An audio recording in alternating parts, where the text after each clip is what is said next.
السلام عليكم ورحمة الله. ازيكم يا حبايبي؟ عاملين ايه؟ يا رب تكونوا بخير. النهاردة هنعمل مع بعض وصفة اقتصادية وسريعة وغير مكلفة. هنعمل مع بعض الكفتة او الكفتة الكدابة. يلا كده نبتدي مع بعض الوصفة. نسمي الله ونصلي على الرسول. معايا نص كيلو من البطاطس ومعايا نص كيلو من اللحمة المفرومة. عايزة تكتري الكمية، عايزة تقلليها حسب الرغبة. انا كان معايا كده نص كيلو بطاطس سلقاهم. هبتدي هرسهم تماما لغاية ما يبقوا معايا زي العجينة بالظبط. هنزل عليهم باللحمة المفرومة، واكون مجهزة معايا كده قرن فلفل حامي، او مش حابة حامي برضو، ايه حسب رغبتك. ومعاهم كده بصلتين، وهبتدي ايه احطهم في الكبة وانعمهم كويس. وهنزل عليهم وهنزل بيهم على الكفتة بتاعتي او الايه البطاطس. وابتدي بقى ايه ابهرهم. معايا 3 معالق من البقسماط الناعم، ورشة من الفلفل الاسمر، ورشة من الملح، ورشة من البابريكا، ورشة من التوم البودر، ورشة من البيكنج باودر.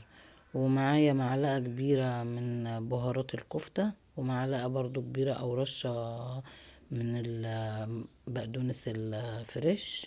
وهدمج كل المكونات دي مع بعض.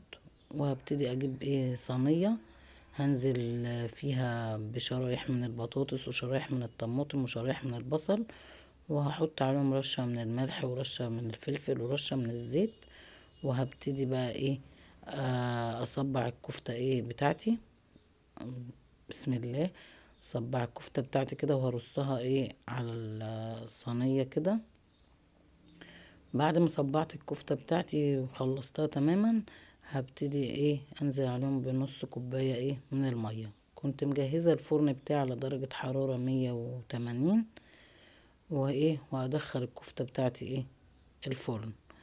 هسيبها كده حوالي 10 دقايق. الفرن شغال عليها من تحت. هكون انا ايه مع بال ما تتشمع، هكون انا جهزت طبق فيه معلقتين من الصلصة ورشة من الملح ورشة من الفلفل ورشة من بهارات الكفتة ورشة من الزيت، نفس المكونات والبهارات بتاعة الكفتة بتاعتي. بعد ما الكفتة كده خدت تشميعة، هطلعها وهدهن وش الصينية بالايه بالخليط بتاعي اللي انا جهزته دوت. هدهنها كلها وارجع ارجعها ايه الفرن تكمل سواها على الايه على الشواية. بس كده ايه الوصفة بتاعتنا تمام كده.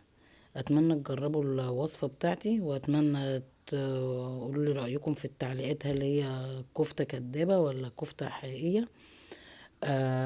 واتمنى يكون الفيديو خفيف على قلبكم، وانتظروني في فيديو جديد في حفظ الرحمن. والسلام عليكم ورحمة الله وبركاته.